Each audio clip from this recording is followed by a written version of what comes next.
Donc, je m'appelle Olivier, Olivier Payette, je suis un petit peu loin de chez vous, je suis à 10 000 km, je suis à La Réunion actuellement, enfin je réside là-bas. Donc j'ai un organisme qui s'appelle Capture Compétences. Alors je vais vous mettre le power, hein. Voilà, donc je suis centre de VAE, centre de bilan, organisme de formation. Donc je vous dis deux mots quand même sur mon organisme, hein. Vous présenter ça rapidement, hein. Donc je suis un centre VAE. On est dans ce qu'on appelle l'approche intercertificateur. Donc, on s'occupe, moi en tout cas ici, je m'occupe de toutes les certifications, voilà, du CAP jusqu'au master. Je travaille aussi je suis partenaire aussi avec l'Association nationale de formation et gérontologie. Et puis, je suis jury aussi, je suis jury VAE, jury pour la DES à La Réunion et aussi jury au niveau du rectorat sur des diplômes de travailleur social, parce que je suis anciennement un travailleur social. Bon, après, je vais vous passer ça. On est certifié Calliope, je suis moi-même certifié en VAE, on est reconnu par la DES et par les points relais conseils. On va passer rapidement là-dessus. Alors, donc ça, c'est nos offres d'accompagnement. Enfin, en matière de VAE, on fait un petit peu tout, hein. On fait de la formation, de l'accompagnement collectif individuel, préparation d'examen, coaching. Voilà, le plus gros de l'activité, c'est de l'accompagnement individuel. Ça représente à peu près 70% de notre activité, enfin de mon activité ici sur le centre. Alors, rentrons un petit peu, si vous voulez bien, dans le vif du sujet. Et encore une fois, hein, n'hésitez pas vraiment à poser des questions. Je ne vois pas forcément le chat, mais David n'hésitera pas au besoin à m'alerter s'il y a des questions, ou sinon, n'hésitez pas en direct aussi à poser vos questions. Alors, si je reviens un petit peu rapidement sur ce que c'est que la VAE. Alors, la VAE, c'est un droit inscrit dans le Code du travail et aussi dans le Code de l'éducation. Alors, ça va sauter, ça, hein, avec la réforme, hein, avec la réforme de la VAE. Ça va être inscrit principalement dans le Code du travail. Ça va sauter du Code de l'éducation. Non, mais ça va rester un droit, hein, il n'y a pas de souci avec ça. C'est aussi une action qui concourt au développement des compétences, comme l'est le bilan, comme l'est la FEST, comme l'est la formation professionnelle. C'est aussi ce qu'on appelle la troisième voie d'accès à une certification. C'est-à-dire que pour obtenir un diplôme, un certificat de qualification professionnelle, un titre professionnel, vous avez effectivement la voie de la formation initiale, la voie de la formation continue, et puis vous avez la voie de la VAE. Et peut-être une première petite parenthèse à ce sujet. Bien se rappeler qu'un diplôme obtenu par la VAE, c'est la même chose, hein, que le diplôme soit obtenu par la formation ou par la VAE. Ça n'a vraiment... il n'y a pas de, c'est le même diplôme, hein, c'est le même diplôme, c'est la même certification. Il n'y a pas de distinguo en fait entre quelqu'un qui aurait obtenu par la VAE et quelqu'un qui aurait obtenu son diplôme par la voie de la formation. Alors, il n'y a pas de distinguo, mais c'est vrai que dans la tête des gens, parfois, il y a une distinction. Mais on en reparlera un peu plus tard, si vous êtes d'accord. La VAE, c'est aussi ce qu'on appelle une procédure de vérification. Alors, on vérifie quoi? On vérifie en fait un certain niveau de compétence en lien avec une certif et on vérifie aussi un certain niveau de connaissance chez un individu. Alors, c'est aussi autre chose, c'est aussi un moyen d'améliorer ce qu'on appelle l'employabilité, hein, de sécuriser les parcours professionnels. C'est vrai qu'en France, le diplôme a une certaine valeur, hein, sur le marché de l'emploi et au sein même des organisations. Voilà, donc la VAE, c'est un petit peu tout ça. Donc, c'est beaucoup de choses, hein. C'est donc un droit, une action de développement de compétences, une voie d'accès à une certif, une procédure de vérif et aussi un moyen d'améliorer l'employabilité, parce que vous verrez qu'à travers la VAE, les candidats, enfin les personnes en tout cas qui sont dans ces parcours-là, ils vont aussi développer de la compétence. Et c'est vrai que ça, on va dire, c'est pas très bien repéré en fait par le grand public. Pardon. Alors, sur ce que c'est que la VAE. Pardon, excusez-moi, une petite seconde.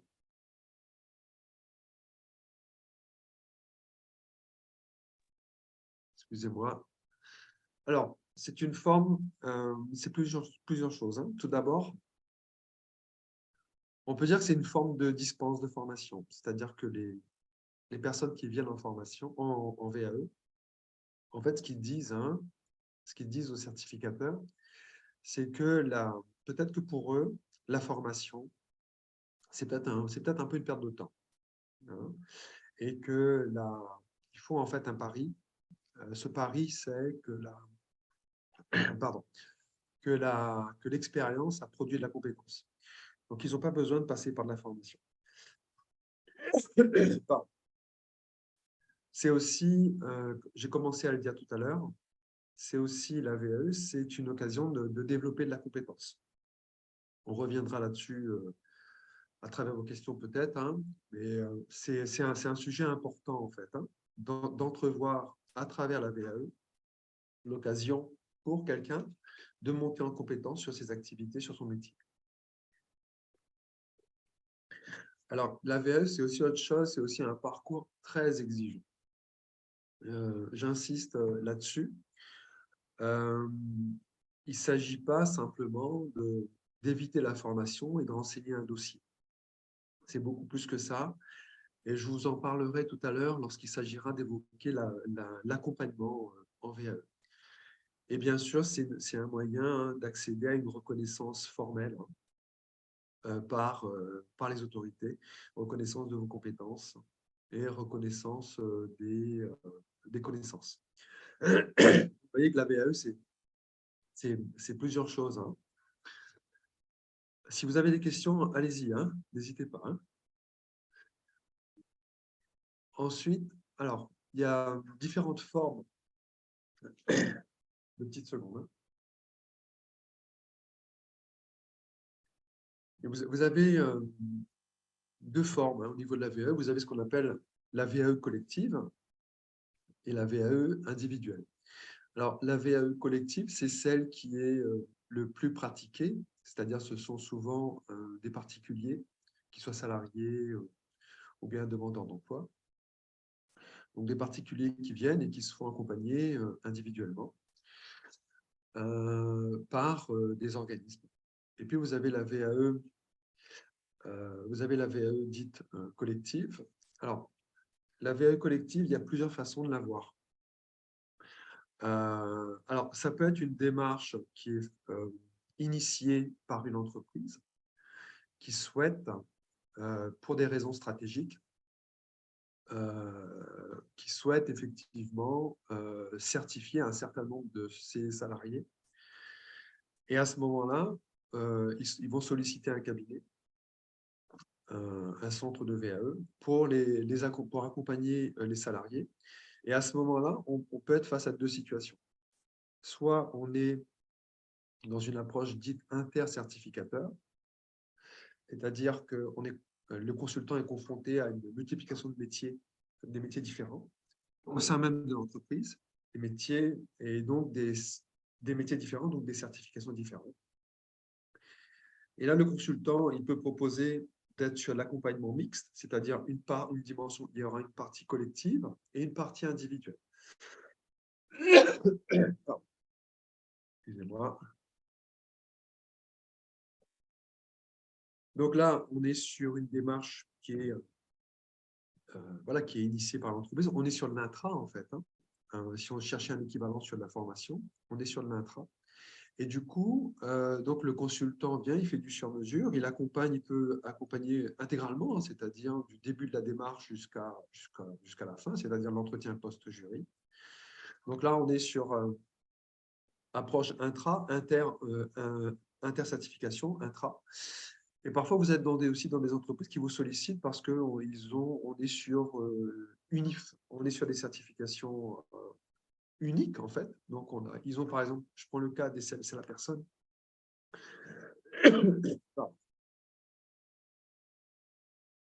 Excusez-moi, je galère un petit peu avec ma gorge.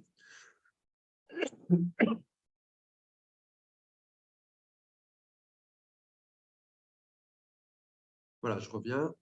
Donc, prenons le cas des services à la personne. Vous pouvez être sollicité par une entreprise qui souhaite accompagner des aides à domicile, par exemple. Donc, à ce moment-là, on est principalement sur une approche uni-certification. Et là, vous allez organiser un accompagnement collectif ou semi-collectif, hein, avec par exemple, sur le diplôme d'accompagnement éducatif et social. Et puis, une autre solution, c'est vous êtes sur de l'inter-entreprise, en fait, c'est-à-dire que vous organisez, vous, en tant que centre, vous organisez des accompagnements collectifs. Alors, des particuliers peuvent venir, des entreprises, des gens de différentes entreprises peuvent venir. Donc, c'est vous. Et à ce moment-là, pareil, vous pouvez le faire soit intégralement en collectif, soit vous pouvez le faire en mix, c'est-à-dire un peu collectif, un petit peu individuel. Donc, il y a toutes ces possibilités-là. Et ça, après, bon, ben, la décision de le faire en collectif et en individuel, bon, ça appartient bien sûr aux commanditaires et aussi au centre de VA. Si vous avez des questions, pareil, hein, n'hésitez pas. Hein. Alors, pour qui on destine en fait la VAE? Alors, ça peut être effectivement les administrations publiques, ça peut être les entreprises et aussi les associations employeurs. J'ai tenu à distinguer en fait les entreprises des associations employeurs parce que les associations employeurs c'est un gros vivier en fait. C'est un gros vivier en matière de VAE. Je vais vous donner un exemple. Moi, aujourd'hui, mes clients employeurs, c'est principalement des associations. Ce n'est pas tellement les entreprises, en fait. Après, ça peut être donc initié par, d'un côté, soit les administrations publiques, les entreprises ou les associations employeurs. Et de l'autre, effectivement, ça peut être initié par des salariés, des bénévoles, des agents aussi, ou des demandeurs d'emploi. Mais avec la réforme de la VAE, on va dire qu'aujourd'hui, c'est tout le monde, en fait, toute personne qui a une expérience. Et on ne parle pas d'expérience professionnelle ni d'expérience de bénévolat. On dit toute personne qui a une expérience peut se positionner dans un parcours en VAE. Alors, je vais vous en parler un petit peu plus tard, mais les décrets d'application, on les attend parce qu'on aimerait bien quand même comprendre un petit peu ce que ça implique hein, concrètement. Mais globalement, ce qu'il faut retenir, c'est qu'on est sur une VAE, c'est vraiment open. Aujourd'hui, hein, avec la réforme, c'est ouvert. Hein. On est vraiment sur quelque chose de très, très ouvert. Alors, attendez 2 petites secondes. Excusez-moi. Alors, pourquoi des personnes iraient dans un parcours? Alors, aujourd'hui, moi, de ce que j'ai vu, hein, les bénéficiaires qui viennent sur un parcours en VAE, ils viennent parce que, pardon, une petite seconde.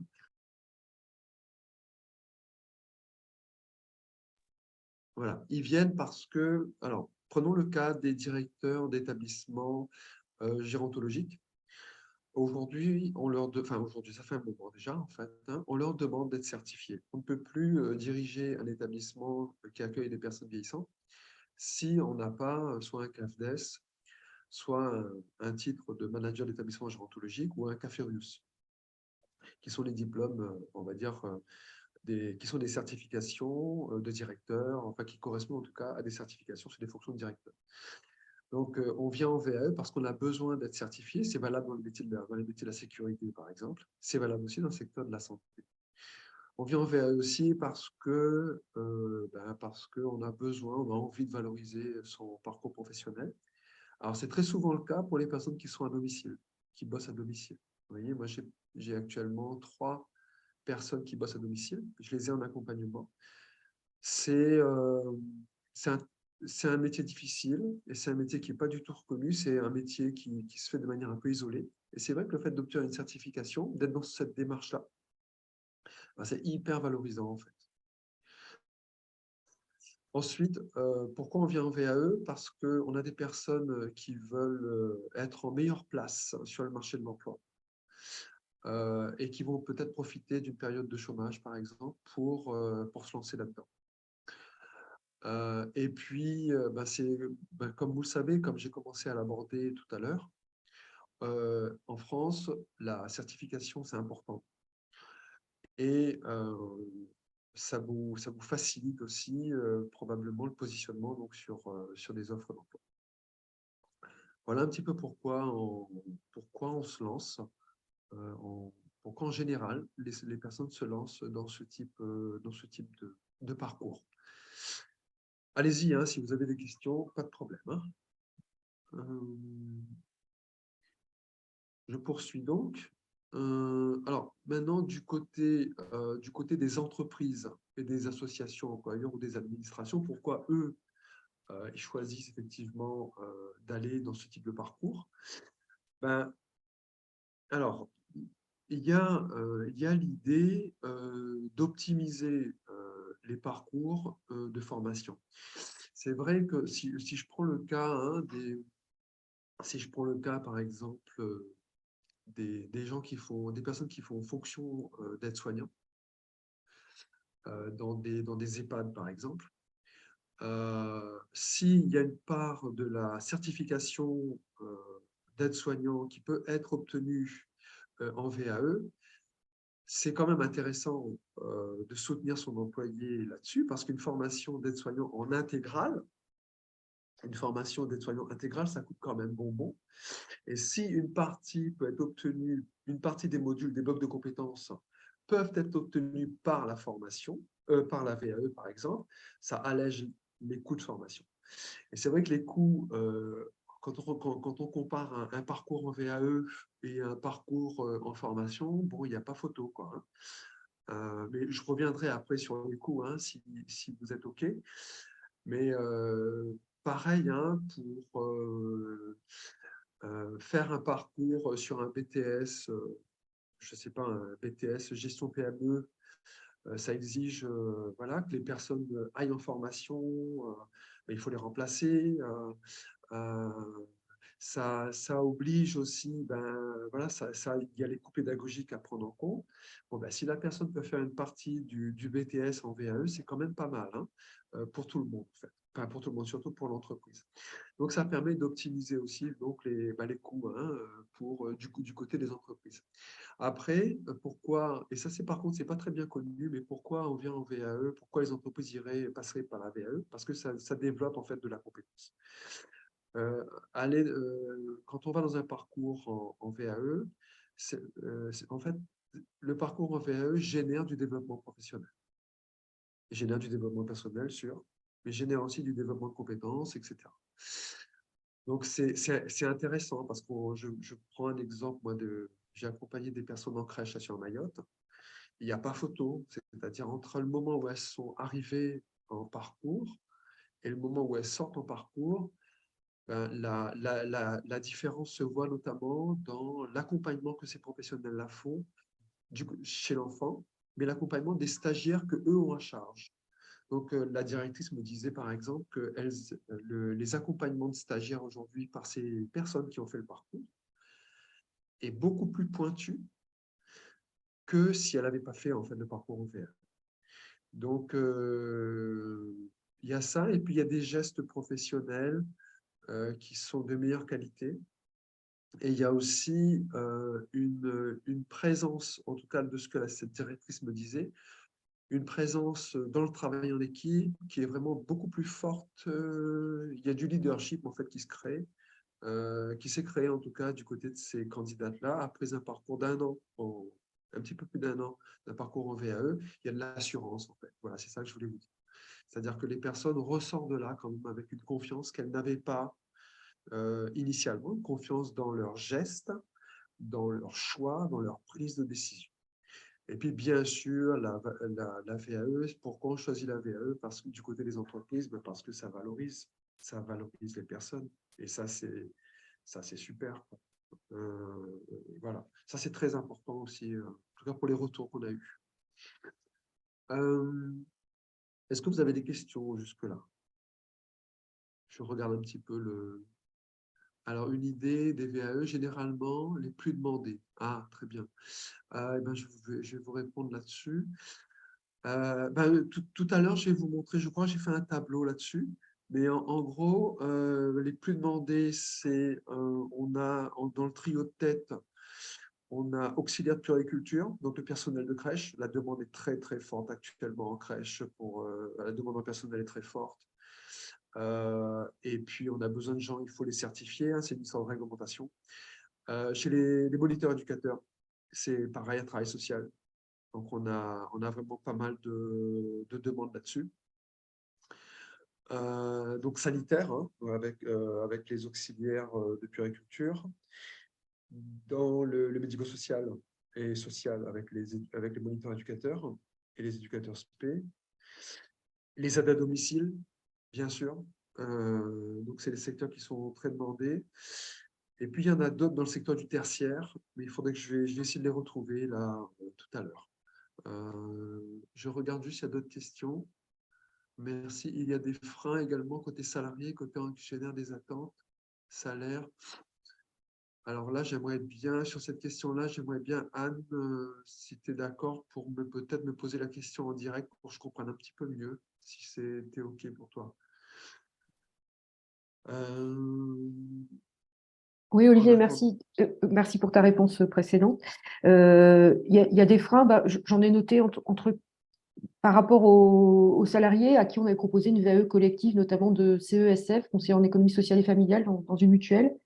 Et les personnes n'avaient pas adhéré au programme parce qu'elles disaient, finalement, j'aurai le même salaire, je n'ai pas forcément envie de changer ni d'évoluer. Donc, il y a eu un petit bide, on va dire.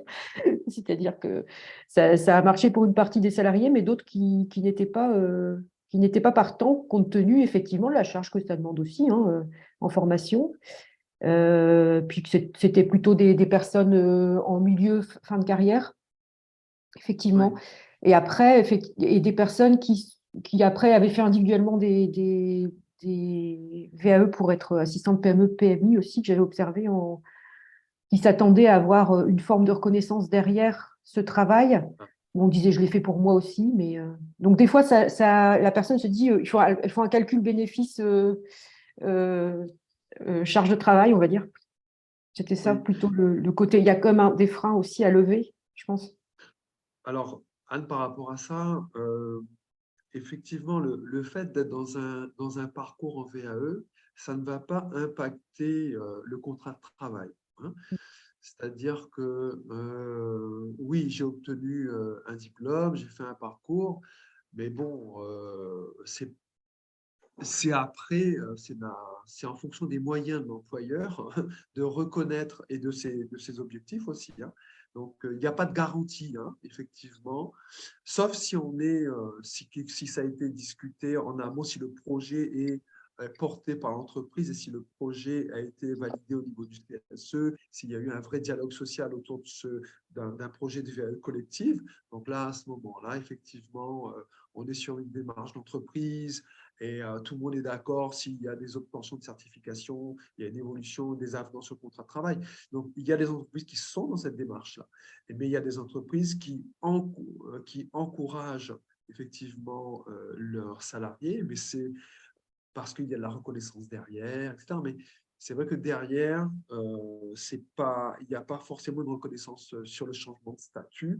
Par contre, moi, ce que j'ai observé, c'est qu'on a des candidats qui, en interne, vont pouvoir aller sur d'autres structures, Oui, vont bien pouvoir, sûr, c'est ça qu'il faut il valoriser. va Ouais. y avoir de la mobilité La interne, mobilité, mais ouais. et Ah ouais, ça ça, peut être intéressant. côté salarié, enfin côté bénéficiaire c'est sûr que c'est des choses qu'on dit, hein, ça. Oui, moi je l'ai vu ça, hein, sur des entreprises. Enfin, j'ai vu pas mal de candidats qui m'ont expliqué après coup, 6 mois après par exemple, que qu'ils étaient sur une autre structure avec d'autres responsabilités. Maintenant, que les gens soient pas trop OK sur le fait d'y aller dans ce type de projet, c'est sûr que c'est des projets qui engagent, hein. C'est-à-dire que ça demande du job derrière. Il y a beaucoup de travail, hein, et surtout, il y a de l'auto-formation derrière. Donc, la grosse différence, hein, de la formation, je ne veux pas caricaturer, hein, je ne suis pas là-dedans, mais c'est vrai que si je caricature un petit peu. Euh, disons qu'en formation, on vous met les choses, on vous met la cuillère à la bouche, quoi, hein, et alors qu'en VAE, et pas du tout. Mais alors là, pas du tout. Proactif, oui. Il y a beaucoup d'auto-formation. Voilà. Et maintenant, si vous êtes en fin de carrière, oui, effectivement, il faut peser, quoi. Il faut là, ils sont dans des stratégies pour le coup. Oui. Donc, Mais ils ont bien raison de peser.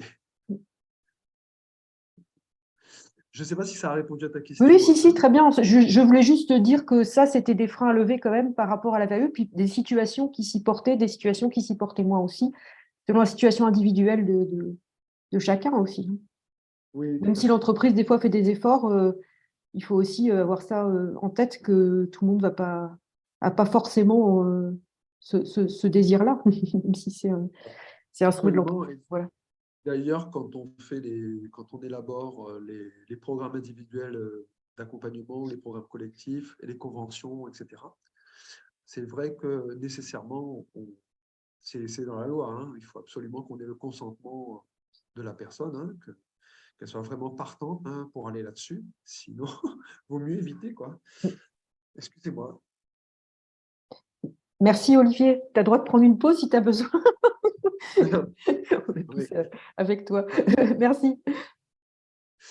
Je poursuis un petit peu. Alors là, on est plutôt sur ce qu'on appelle l'environnement VAE, hein. Je vais juste regarder s'il y a des questions, d'autres questions. Une remarque, est-ce que les organismes de formation ne doivent pas étudier la pertinence de réduire les parcours de formation compte tenu des... alors, c'est un petit peu long, j'ai besoin de me poser pour étudier tout ça. Je reviens là-dessus, hein, sur ce commentaire qui a été fait tout à l'heure, je reviendrai. Alors, je veux juste vous parler vous parler un petit peu de l'écosystème, en fait, hein, de l'écosystème VAE. Au niveau des entreprises, déjà, il y a les entreprises, quand elles sont, ou les associations employeurs, quand elles sont dans des projets VAE, dans leur dynamique, en général, elles ont en interne le CSE et en externe leur OPCO de référence.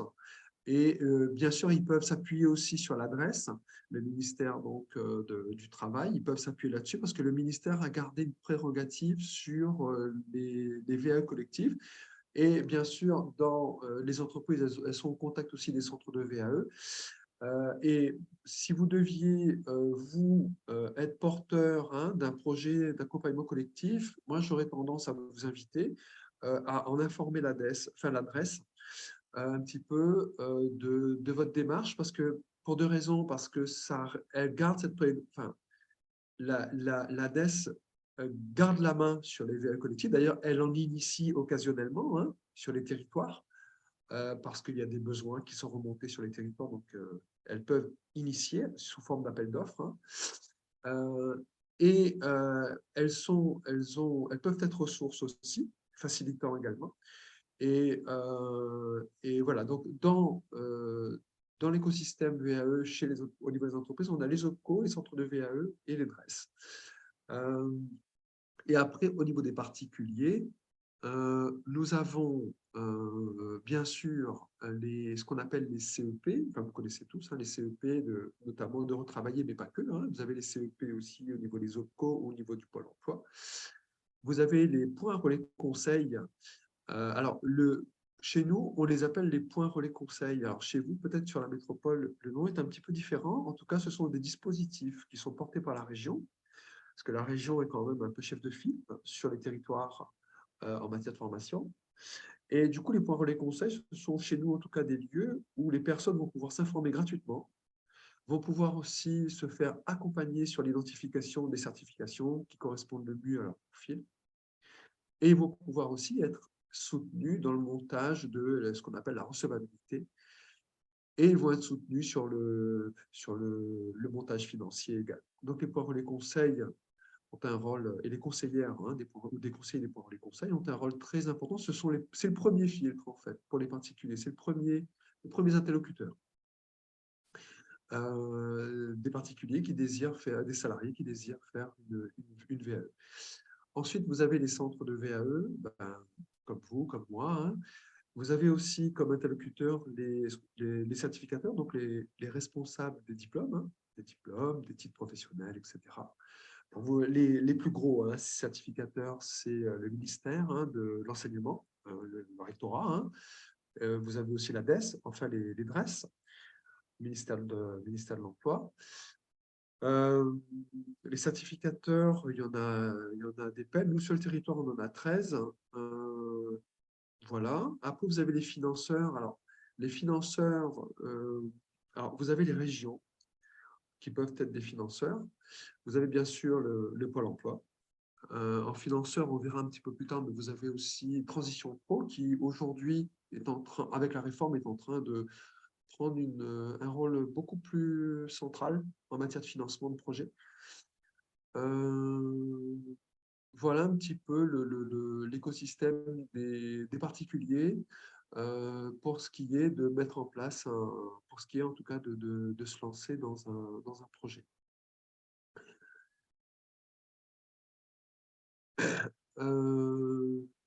Voilà, je poursuis. Pareil, n'hésitez pas à me poser des questions oralement voilà, pour que je puisse vous répondre si vous avez des questions. Alors là, ça va commencer à nous... Alors, comment... excusez-moi. Je vous ai fait un schéma un petit peu de comment Pardon, finalement... j'aurais une Vous question. m'entendez bien? Oui, Ah oui, allez-y. moi j'ai Ouais. une question. Je l'ai posée à l'écrit, mais c'est pas grave. Par rapport à l'écosystème, donc moi c'est Marisa Rios. Oui. Merci pour la présentation. Donc, je revenais sur l'écosystème parce que ici dans la région Hauts-de-France, on a beaucoup l'acteur qui s'appelle Interval, qui est très acteur de webinaires, etc. Et le DAVA aussi. Et je me demandais dans tout ça, dans cet écosystème, voilà, Oui, parce que le DAVA, c'est aussi l'éducation nationale, donc certificateur, mais en même temps, le rôle ne me paraît pas très clair. oui, je comprends. Je vais revenir avec vous sur le DAVA, mais pour l'autre interlocuteur, je vous avoue que je ne connais pas. Mais alors, concernant le DAVA, le DAVA, c'est un petit peu particulier. Déjà, ce qu'il faut savoir, c'est on est là, le DAVA, et on va dire, est l'opérateur du plus gros certificateur, en l'occurrence, ministère de l'Éducation nationale. Le DAVA, en tant qu'opérateur du certificateur, informe sous forme de réunion collective. Ils informent le grand public. Ils informent le grand public sur ce que c'est, etc. Ils organisent aussi, ils ont la mission de réaliser ce que font les PRC, c'est-à-dire de faire des études de faisabilité, des entretiens conseils, si vous préférez, des études de faisabilité. Il y a aussi la recevabilité. Et le DAVA oriente aussi, flèche aussi sur l'accompagnement au VAE. Donc le DAVA, c'est on va dire, l'opérateur historique du plus gros certificateur en France, en l'occurrence le ministère de l'Éducation nationale. Donc ils ont développé toute une architecture sur l'information, le conseil, la recevabilité et l'accompagnement. Voilà pour un petit peu le DAVA. Donc, je ne sais pas si ça répond déjà à votre première question, enfin à la première question que vous posiez sur le rôle du DAVA. Si, très bien. Merci. Est-ce que vous pouvez juste me donner le nom de l'autre structure, intra quelque chose? Alors, Interval, mais je me demande si c'est pas je ne sais pas en fait, si je ne fais pas la différence, si c'est pas le nom du DAVA ou une partie du DAVA. Oui, tout à fait. Je ne connais pas bien, mais c'est complètement collé au DAVA, Interval. Oui, tout à fait. Et eux, ils sont vraiment, ils sont sur les certifications, tout ce qui est CAP, BTS, ils sont Bac Pro, ils sont vraiment là-dessus, quoi. D'accord. Merci. Alors, aujourd'hui, comment on en arrive à ce qu'il y ait enfin, moi, j'ai noté ça, une prescription comment on en arrive à se retrouver, à ce que nos candidats arrivent à nous. Alors, les candidats arrivent à nous, en fait, par le biais souvent des points relais tout à l'heure, par le biais du pôle emploi. Ça peut être aussi par le biais de retravailler, hein, c'est-à-dire que les candidats nous arrivent par là. Ça peut être aussi des candidats, par exemple, qui m'arrivent directement par le biais de l'ADES qui est certificateur aussi. Donc, là, voilà. Donc, les candidats nous arrivent par là. Moi, aujourd'hui, ils m'arrivent aussi par recommandation. Je vous parle, alors, je ne vais pas trop m'étaler là-dessus. Je veux juste, par contre, que vous repériez quelque chose. C'est avec la réforme de la VAE, le fléchage va être différent. C'est-à-dire qu'aujourd'hui, enfin, la mission, les candidats vont probablement nous arriver par le biais de l'architecte de parcours. Alors, je vais aborder un petit peu avec vous l'architecte de parcours, peut-être pas tout de suite, mais juste un peu après, je vais dire 2 mots après là-dessus. Et probablement que dans les mois à venir, les candidats vont nous arriver par ce qu'on appelle les guichets uniques. Mais c'est pour l'instant parce que les décrets d'application ne sont pas encore arrivés. Donc, c'est un peu le flou pour l'instant sur la manière dont les candidats vont nous arriver dans les mois à venir. Aujourd'hui, quand les candidats arrivent vers moi, ils arrivent par le biais soit des points relais conseils, des conseillers VAE, soit directement par le biais des certificateurs. Pôle emploi, en tant qu'organisme, nous sommes référencés sur les plateformes de formation du Pôle emploi, aussi de la région éventuellement. Sur mon compte formation, ils peuvent nous arriver par là aussi. Hein, d'accord, mais bon, là, ce n'est pas exhaustif, hein, ce que je vous dis là. Hein, mais là où il faudra peut-être être vigilant et suivre et réaliser de la veille, c'est que, voilà, avec l'application, avec les décrets d'application par le biais de l'architecte. Hein, on était en train de réfléchir avec Lydia Grasset le profil des futurs architectes. Hypothèse, mais je vous invite avec l'architecte, il va concernant le job d'architecte. On a vu que les CIBC pourraient être en bonne voie, mais moi j'ai assisté à un webinaire organisé par la mission REVA. Et dans ce webinaire, il est dit aussi que le rôle de l'architecte pouvait être tenu par des organismes privés, et c'était ouvert. Pour lui, c'était très ouvert, sur qui pouvait être architecte de parcours. Alors, le but de la VAE, hein, rapide, je vais essayer de passer assez vite là-dessus, c'est d'obtenir un diplôme, hein, un titre professionnel, un diplôme. Ça peut être aussi un titre délivré par un organisme ou une chambre consulaire. Tout ce que vous avez à retenir, c'est qu'il faut absolument que la soit inscrite au RNCP. Là-dessus, il n'y a pas d'autre choix. Il faut qu'elle soit inscrite au RNCP. Ça, c'est vraiment l'élément clé. Alors, je vous ai mis comme ça quelques éléments hein, sur quand un candidat fait un parcours avec un organisme, ce qu'il peut... Je passe du temps là-dessus. Alors, moi, j'ai envie, il est 49, j'ai envie de faire une pause. J'avais envie de faire une pause avec vous. Pour répondre à vos questions, si vous en aviez, en fait. Je ne voudrais pas trop voilà, vous donner du power. Je ne trouve pas ça très, très bon. Est-ce que vous avez des questions? Alors, moi, j'ai une question, Olivier. Bonjour, je suis Anna. Je voulais savoir en fait simplement un petit peu le pourcentage que ça représentait les particuliers et les entreprises ou les associations. Avoir un peu une idée du pourcentage de demandes que ça représente, notamment au niveau des particuliers.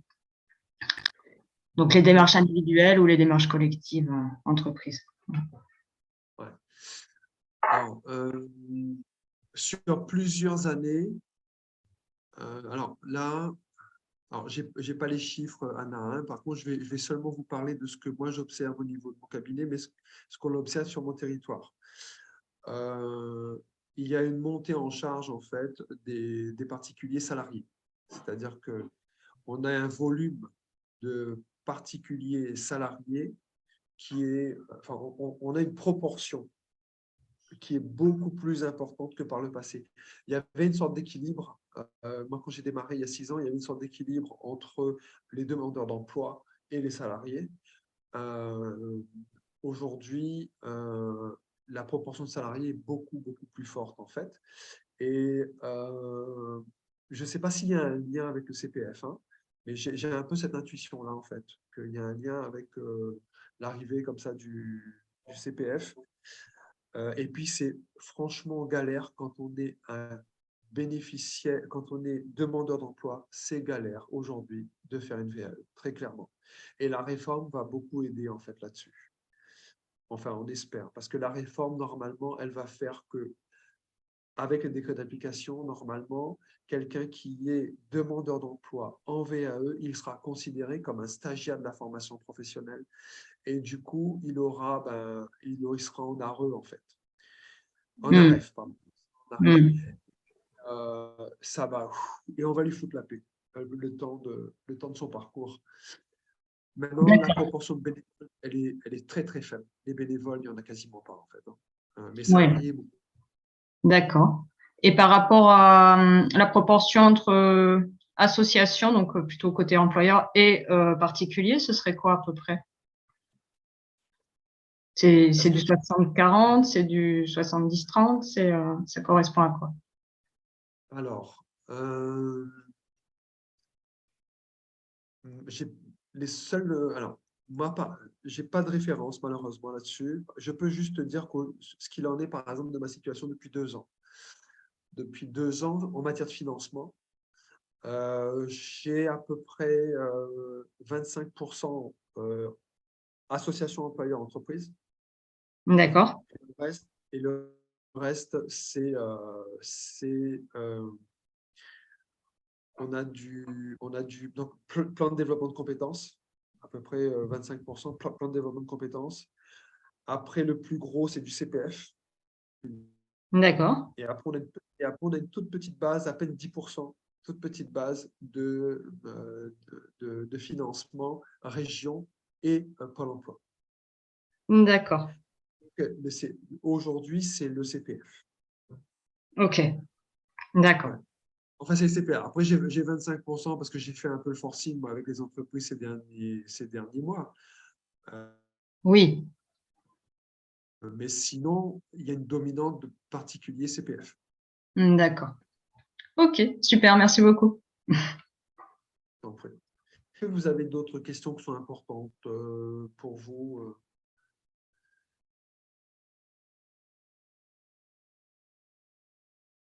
Sinon, je peux continuer après sur le Power, hein, si vous n'avez pas d'autres questions. Alors, je vais continuer.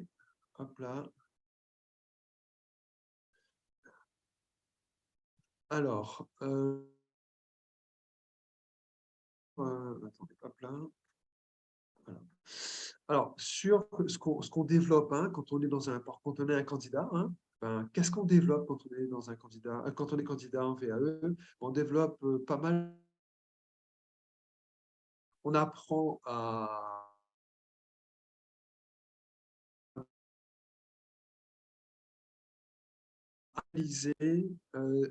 analyser ses pratiques professionnelles, on apprend à développer à analyser ses pratiques, on apprend à mettre en valeur ses connaissances de son métier, de sa profession. parce qu'il va falloir se coller en fait le référentiel d'activité. Au début, en fait, on va vous demander en VAE, en fait, ce qu'on leur demande, c'est d'en savoir beaucoup plus. Enfin, ça leur permet déjà d'identifier l'écart qu'il y a entre le métier qu'ils visent. Par exemple, imaginons que vous êtes vous faites fonction d'éducateur spécialisé. Dans un EHPAD, par exemple, vous faites fonction d'éducateur spécialisé. Vous vous considérez comme un éducateur spécialisé. Et ben, le fait d'entrer dans un parcours en VAE, vous allez identifier que vous êtes plus ou moins loin des compétences qui sont attendues sur ce métier. Donc, vous allez prendre conscience un petit peu des écarts qu'il y a entre la maîtrise que vous avez de ce métier, là où il faudra et ce que vous visez. Et donc, ça va vous permettre de combler aussi l'écart, si vous souhaitez, de combler l'écart qu'il y a entre le métier tel que vous le pratiquez et ce qu'on attend véritablement dans les institutions, par exemple, d'un éducateur spécialiste. Et puis, ça développe de la responsabilité, ça développe aussi de la confiance. Bon, là c'est des compétences plutôt transverses, enfin, c'est des compétences, c'est des qualités transverses. Alors,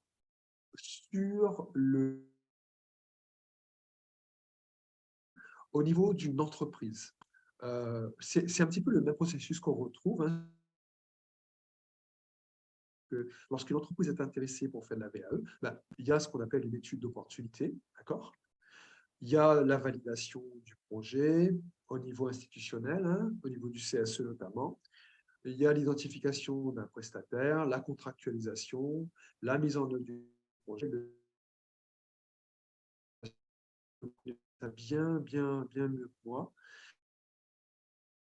C'est associé, les projets de VAE ont été d'ailleurs longtemps associés, la VAE a longtemps été associée à une action de formation.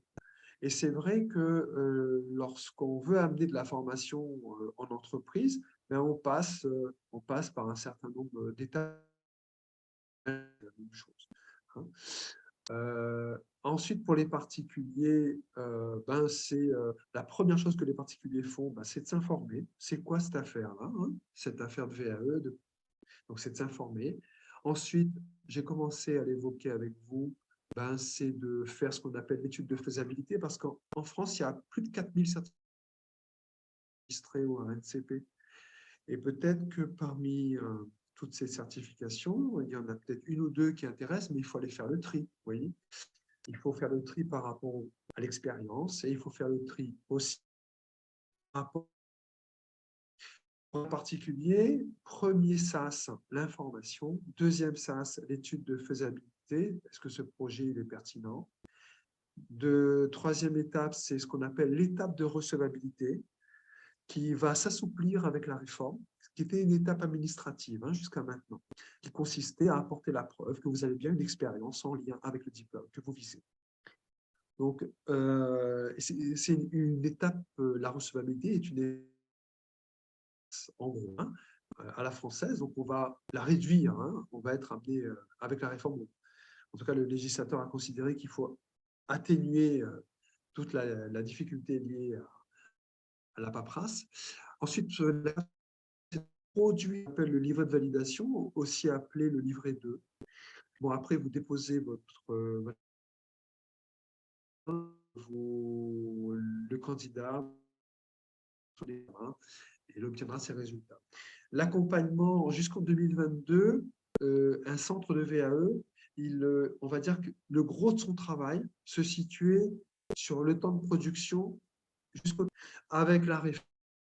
Il va y avoir une évolution, en fait. Avec la réforme, si vous voulez, on est probablement sur quelque chose de beaucoup plus grand, plus important. Mais aujourd'hui, comme on ne connaît pas encore le rôle de l'architecte de parcours, On ne sait pas trop, c'est pas très clair. Le certificateur a dit que l'accompagnement allait s'élargir, mais il n'en a pas donné les clés, comme il n'a pas donné non plus les clés du rôle de l'architecte de parcours. Mais on voit bien qu'il y a a priori, hein, il y aurait comme ça une superposition, je vois moi, hein, une superposition d'activités entre le job des centres de VAE et le job des architectes de parcours. Enfin, architecte de parcours ou chef de parcours. Donc, il faudra attendre un petit peu pour avoir un petit peu de clarté là-dessus. Voilà. Hein. Maintenant, oui, alors j'ai voulu juste détailler un petit peu la partie production du livret de validation et présentation à l'examen, parce que c'est vrai que c'est la partie qui va aujourd'hui, hein, qui concerne le plus les centres de VAE. C'est-à-dire que le plus gros du travail des consultants en VAE, le plus gros du travail VAE, c'est d'aider un candidat à produire un dossier de validation qui est en fait un récit d'expérience et qui consiste aussi à analyser une expérience professionnelle. Le plus gros c'est aussi du travail, c'est d'aider les candidats à se présenter à l'examen, qui est très souvent un entretien avec le jury.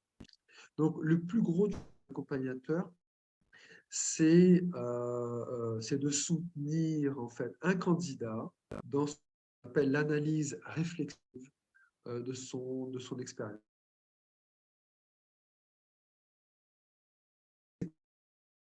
S'il en a. Hein. Voilà. Mais si le projet est bien bâti, normalement, on va pouvoir voir apparaître des choses. Mais c'est le jury, hein, qui va dire ça. Alors, comment... alors, pardon, 2 petites secondes. Hop là. 2 petites minutes. Hop. Excusez-moi. Hop, je déplace ça juste pour que vous voyez bien la chose. Voilà. Voilà. Alors, de quoi on a besoin, en fait, quand on fait pour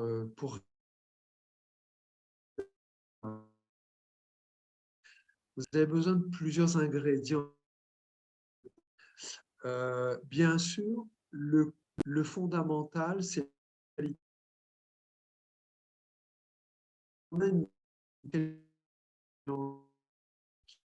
c'est-à-dire qu'en gros, la personne est un travailleur isolé, de contact, de feedback, où elle a eu l'occasion de pas beaucoup analyser sa pratique et de faire évoluer sa pratique, c'est vrai que ça va se sentir assez rapidement. Hein. Donc, la qualité de l'expérience est très, très, très importante. Hein. Ensuite, ce qui va beaucoup aider aussi à la réussite d'un parcours, c'est ce qu'on appelle les enjeux du projet. En quoi c'est important pour lui. Et si on a des enjeux qui sont très forts, ça va donner effectivement, ça va donner de la motivation, ça va donner de l'énergie. Ce qui va aider aussi sur un parcours, hein, ce qui va aider votre candidat, c'est qu'ils se sentent légitimes. Hein. Si on a des gens qu'on accompagne et qui ne sont pas du tout, qui sont sur le syndrome de l'imposteur,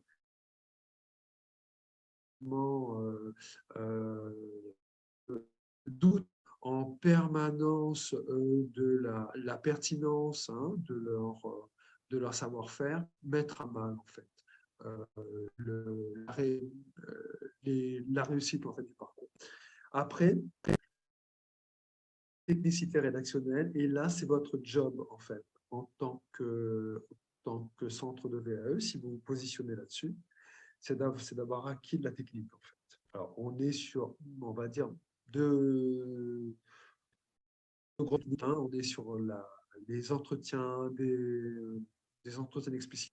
Et la deuxième chose, c'est ce qu'on appelle la lettre sosie ou l'instruction sosie. Et si vous avez des compétences en analyse de l'activité, c'est très bien aussi. Hein. Ça va beaucoup faire que ça va fonctionner. en tout cas, master et licence, c'est la capacité, et votre capacité aussi à vous pour le coup, hein, à problématiser les expériences. Donc, il faut pareil, hein, il faut de la méthodologie intellectuelle. Hein, parce que c'est vrai que sur les masters et licences, on est en fait des dossiers de validation qui sont beaucoup plus complets que des dossiers de BTS, hein, par exemple. Est-ce que j'étais juste sur la présentation là? Est-ce que vous avez des remarques ou des questions sur ce qui a été amené jusqu'à maintenant?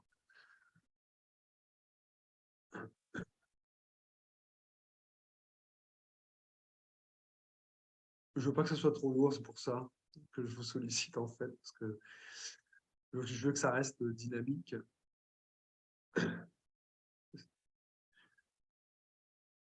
Bon, Aline me dit que c'est clair. Ok. Alors, toujours Anna, je reviens. Du coup, j'ai une petite question par rapport à ce que vous décrivez. Ça veut dire que vous, en fait, quand vous accueillez les personnes, vous n'avez pas à évaluer si elles ont l'expérience suffisante pour présenter cette certification. Vous ne faites pas ce travail-là. Okay. C'est une très bonne question, Anna.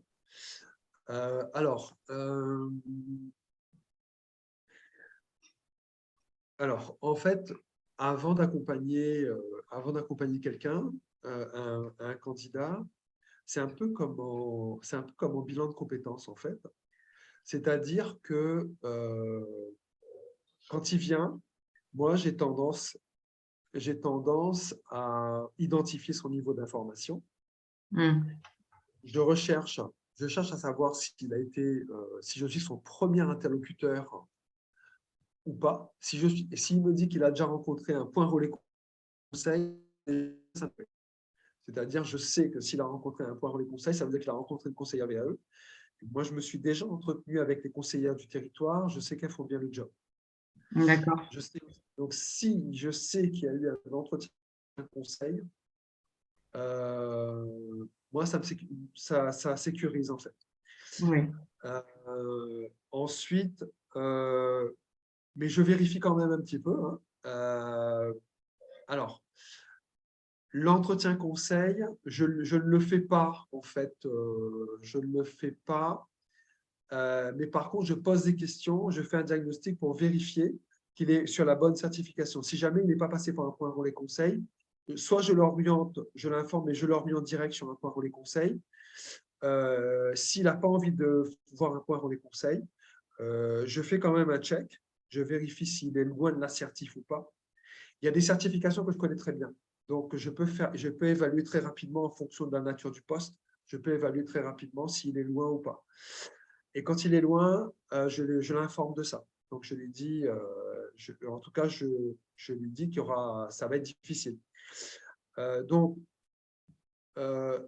j'oriente vers les points relais conseils. Maintenant, il arrive que des entreprises, par contre, il arrive que des entreprises, quand ils vous demandent un package, c'est-à-dire les entreprises, quand elles sont intéressées pour être dans une démarche collective, elles vous sollicitent sur un package. Et dans ce package, il faut être aussi capable. Parfois, ils vont vous solliciter sur l'entretien conseil. Écoutez, si vous pouvez le faire, tant mieux. Donc, ça veut dire que c'est l'étude de faisabilité. Ça demande du temps. Mais moi, aujourd'hui, si on me demande ça, moi, je dis que je travaille avec les points relais conseils. Hein. Je fais une convention avec eux, on bosse avec eux parce qu'ils ont l'expertise. Je ne vais pas me prendre la tête avec cette activité-là parce que je n'aime pas la faire en plus. Donc, moi, je tisserai un lien avec les conseillères VAE pour aller là-dessus. Je ne sais pas si ça répond complètement à la question, du coup, Anna. Si, très bien. Ça répond bien à ma question, effectivement. Donc, ça suppose quand même soit de réorienter effectivement sur le point relais conseil. Après, je ne sais pas quel est l'équivalent chez nous, il faudra que je me renseigne. Soit de, comme vous disiez, peut-être des CIBC, peut-être. Peut-être les CIBC, d'accord. Soit sinon de bien connaître, comme vous le faites, les certifications, quoi. Ça veut dire d'avoir une bonne connaissance quand même des certifications. Oui. Et puis, aussi, même s'ils n'aiment pas trop ça, mais il m'arrive aussi de prendre contact avec le DAVA, avec les conseillers DAVA, pour, si j'ai un doute, d'aller de vérifier. C'est le cas, par exemple, sur les BTS de gestion PME. Parfois, c'est un peu compliqué parce que ça se maille avec d'autres BTS. C'est un petit peu difficile parfois. Voilà. D'accord. Voilà. Donc, les conseillères VAE, elles existent. Ça veut dire qu'il faut probablement avoir aussi un réseau. Quand on a un centre de VAE, il faut aussi développer un réseau derrière. Oui, d'accord. Mais le DAVA, par exemple, vous orientez pas la personne dessus pour qu'elle soit informée et conseillée en amont. Si je le fais pour une raison très simple, je le fais sur le DAVA, je vous en ai pas parlé, mais je le fais. Alors, j'ai tendance à privilégier les PRC, les points relais de conseil de la région.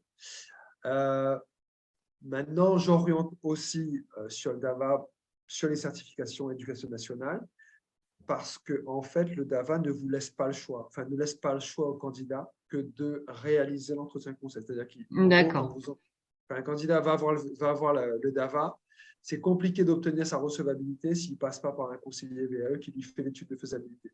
D'accord, ok. Donc c'est un parcours obligatoire, alors que le PRC, c'est plus neutre, c'est plus large. Ouais, le PRC, c'est intercertificateur. Après, avec la réforme dit que l'accompagnement VAE va pouvoir démarrer sans l'avis de recevabilité. L'accompagnement VAE va pouvoir démarrer à n'importe quel moment. Mais franchement,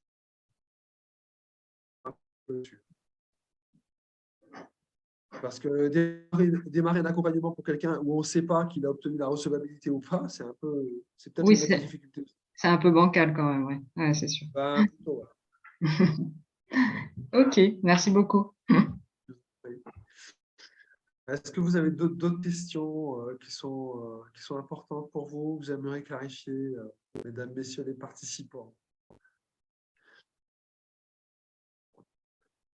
Ben, écoutez, je vais poursuivre. Peut-être je vais aller directement sur la réforme, hein, parce que vous êtes venu chercher ça aussi. Je vais aller direct là-dessus.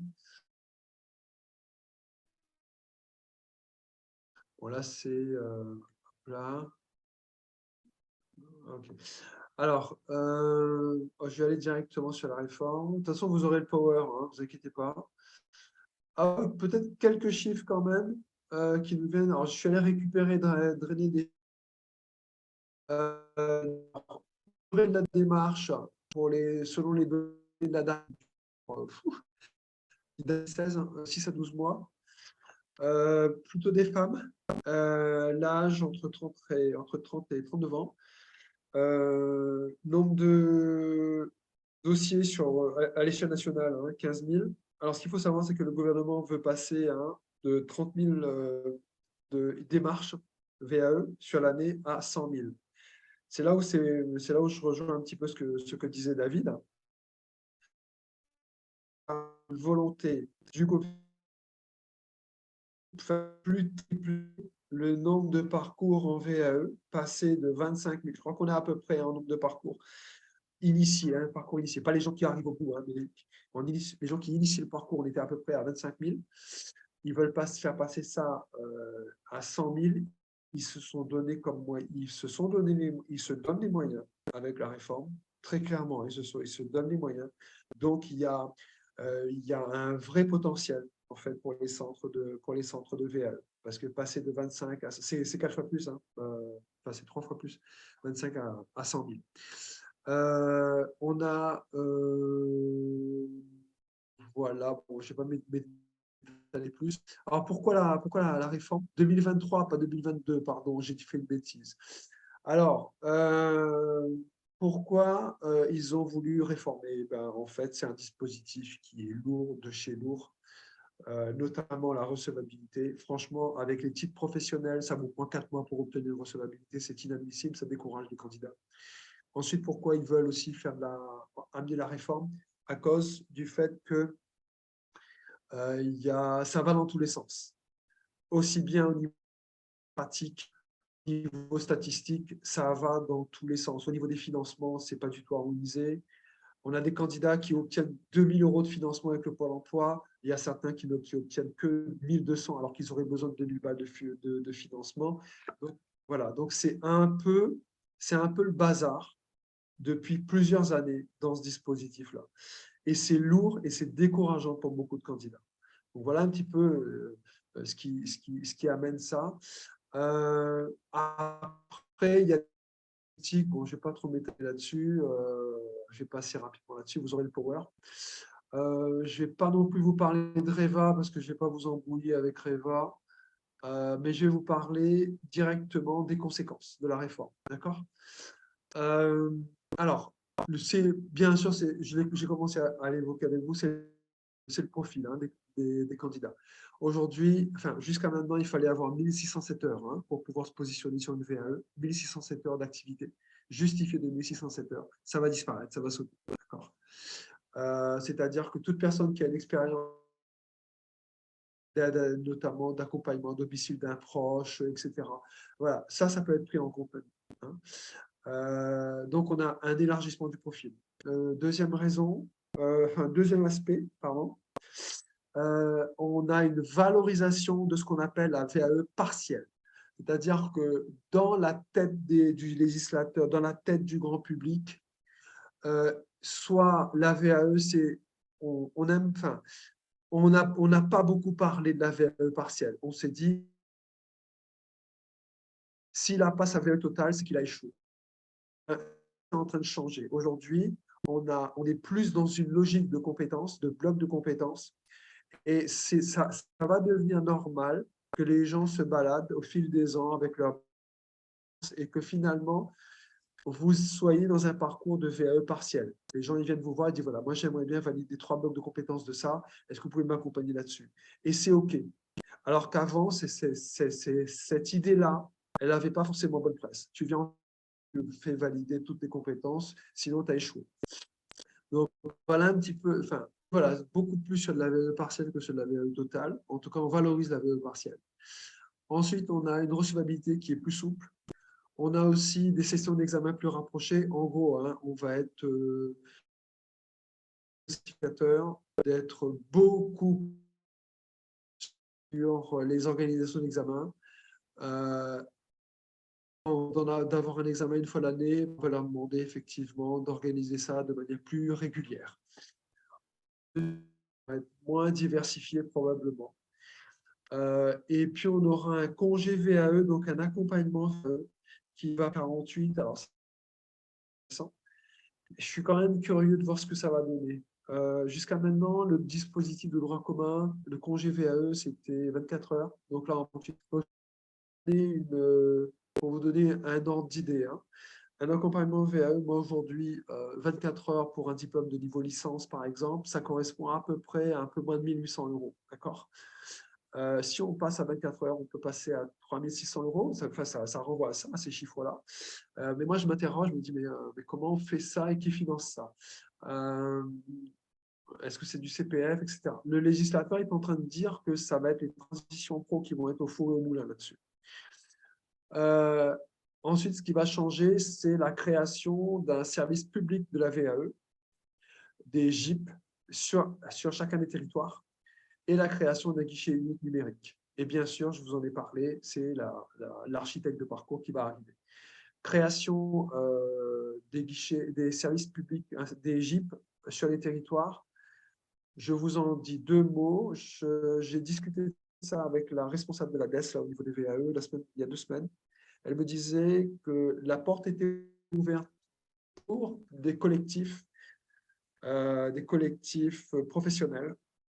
La porte était ouverte pour participer à ces GIP qui sont, on va dire, les structures stratèges de la VAE sur les territoires. Voilà en gros. Alors, je ne vais pas m'étaler plus encore là-dessus. Je prends vos questions si vous en avez en fait.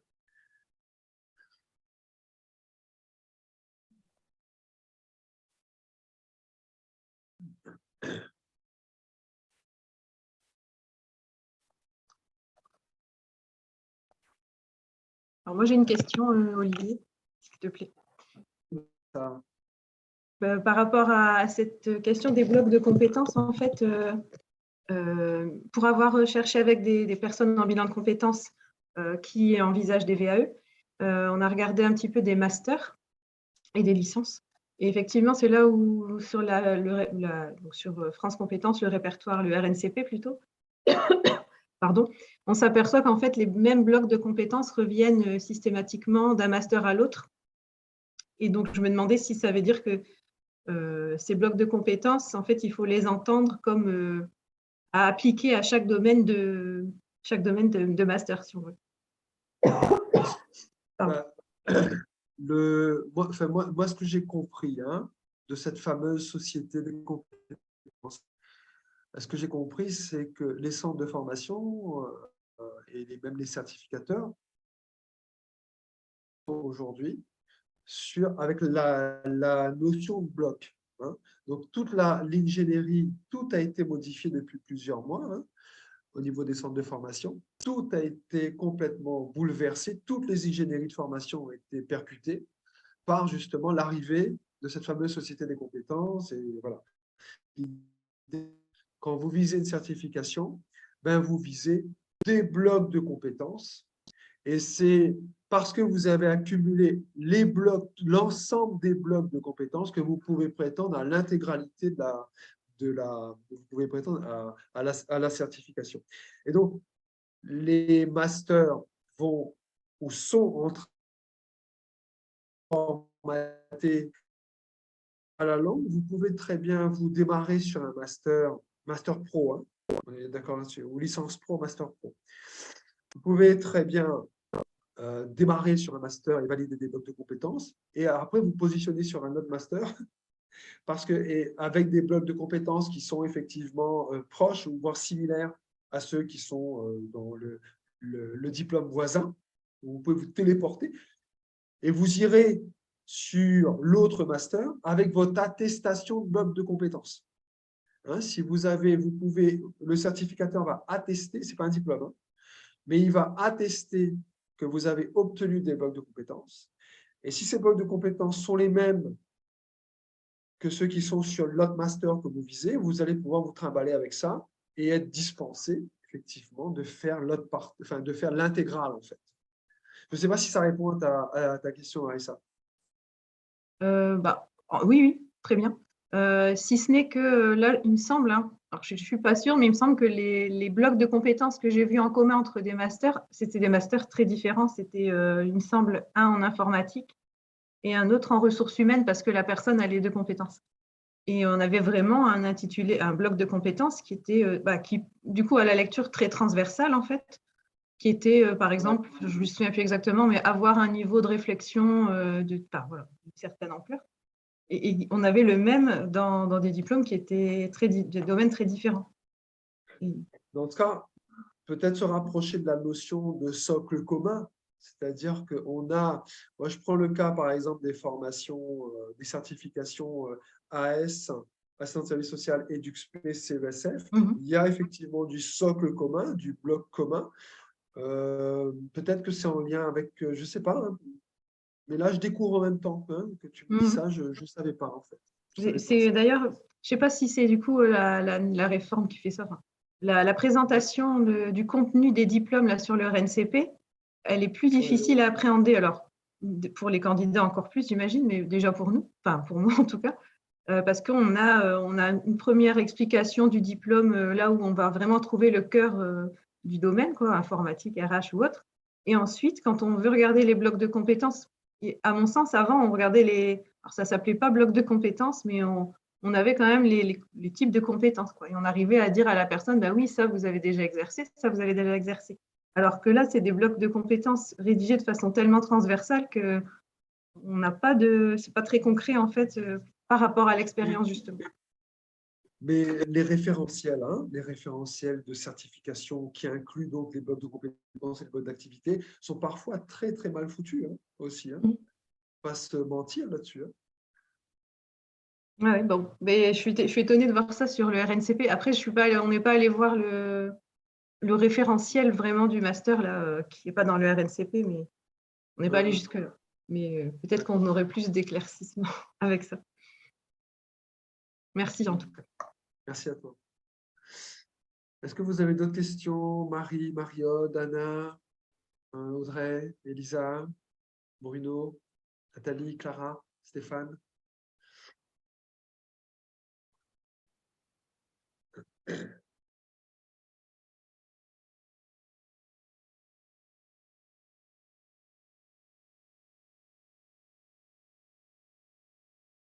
Ok, merci Stéphane.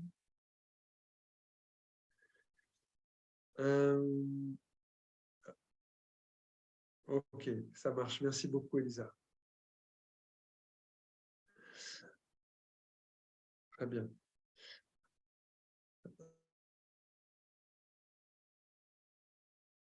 Si tu es dans le coin, je ne sais pas moi. Alors, moi, je pourrais encore vous dire plein de choses, hein, mais je ne sais pas si, si c'est opportun.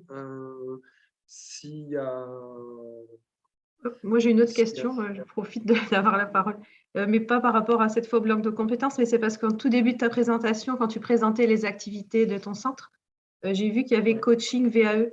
Et je me posais la question, c'est coaching aux candidats, un accompagnement renforcé en quelque sorte, ou c'est du coaching pour des accompagnateurs VAE?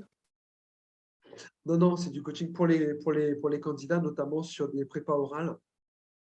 Ah oui. Après, alors peut-être que si ça intéresse les autres, peut-être vous dire un peu ce qui est possible, ce qu'il est possible pour vous de proposer en tant que centre, si vous positionnez en tant que centre de formation. En fait, vous pouvez proposer moi en tout cas ici, je propose du coaching en vue de l'entretien jury. Je propose de la simulation d'entretien jury, simulation d'entretien jury VAE avec des experts métiers, donc des gens qui viennent, qui ont une vraie expertise sur la certification, même en tant que jury. Et puis, on y va à fond sur la simulation. Et puis après, il y a un feedback derrière, etc. Donc ça, c'est une possibilité. Ce que je propose aussi, moi, en tant que centre VAE, c'est de l'accompagnement à la production du livret de validation.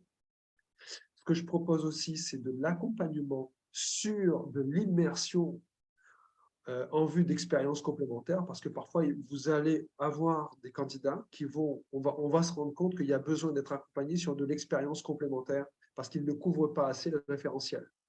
Donc, à ce moment-là, si on l'a évalué en amont, on a évalué la pertinence du projet, moi, en tout cas, ce que je fais aujourd'hui, c'est que je propose des accompagnements, notamment sur le sanitaire, à des auxiliaires de puériculture et à des aides-soignants en milieu hospitalier. Donc, ils vont passer un jour en milieu hospitalier pour aller travailler, expérimenter, observer et avoir rencontrer des situations de travail où ils vont pouvoir être confrontés à des gestes médicaux, par exemple, chose qu'on attend d'eux aussi sur ce type de certification, notamment pour le cas des aides-soignants. Donc, il y a ça, c'est-à-dire qu'aujourd'hui, moi, je propose de les accompagner sur la mise en œuvre d'un projet d'immersion. Ce que je propose aussi, c'est de l'information, bien sûr, ça c'est normal, c'est logique.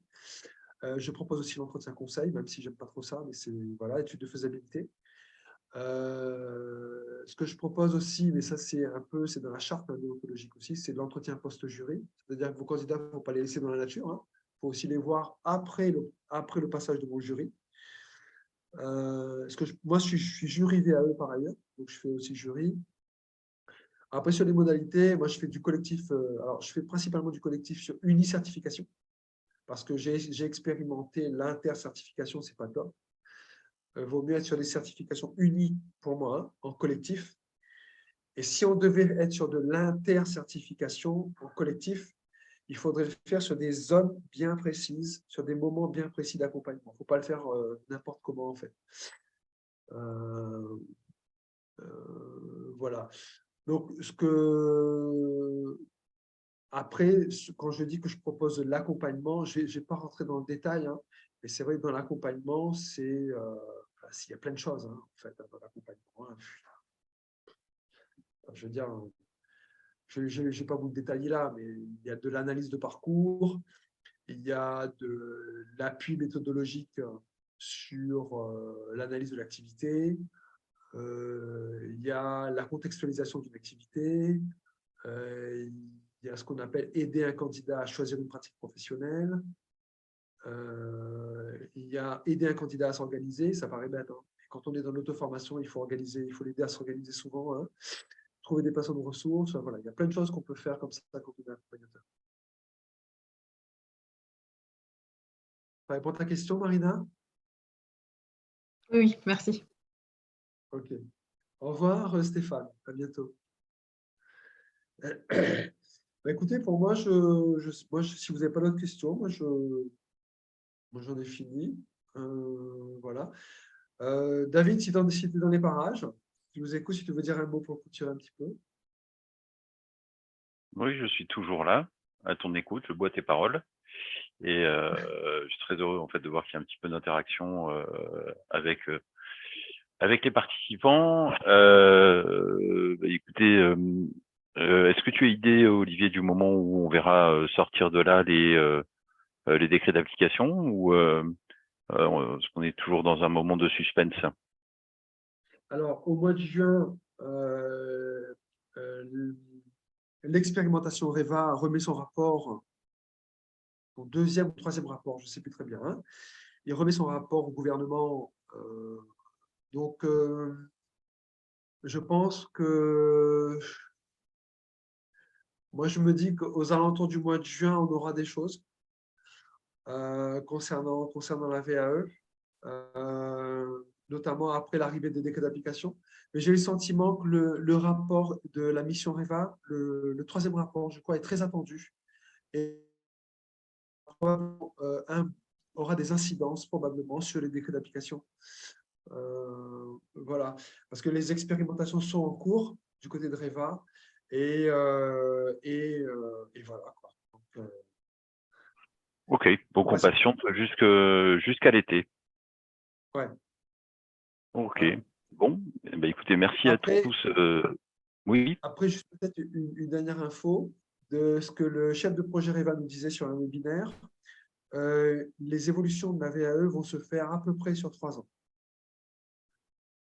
d'accord. Ok. Je vais m'apprêter à clore ce webinaire, mais je vais te renvoyer la balle, Olivier, en fait, sur le mot de conclusion, et je vais remercier chacun d'avoir été présent ce matin. Ok. Ben, écoutez, merci beaucoup à tous là, pour votre présence et puis pour l'interactivité. Merci David de m'avoir donné l'occasion de parler un peu de la VAE. Et puis, ben, je vous souhaite à tous. Alors, je ne sais pas si vous êtes en vacances, mais moi, je suis en vacances, hein. Je prends quelques jours. Je vous dis à bientôt et on aura l'occasion de se voir avec les beaux projets qui nous attendent là, pour la fédération, avec le CA, avec tout ça. Ok, Merci ben encore, super. David, position. À bientôt tous, hein. Merci Merci beaucoup. Rendez-vous Au revoir. Merci. rendez-vous à l'Assemblée générale le 20 mars alors. À très bientôt. Au revoir. Au revoir.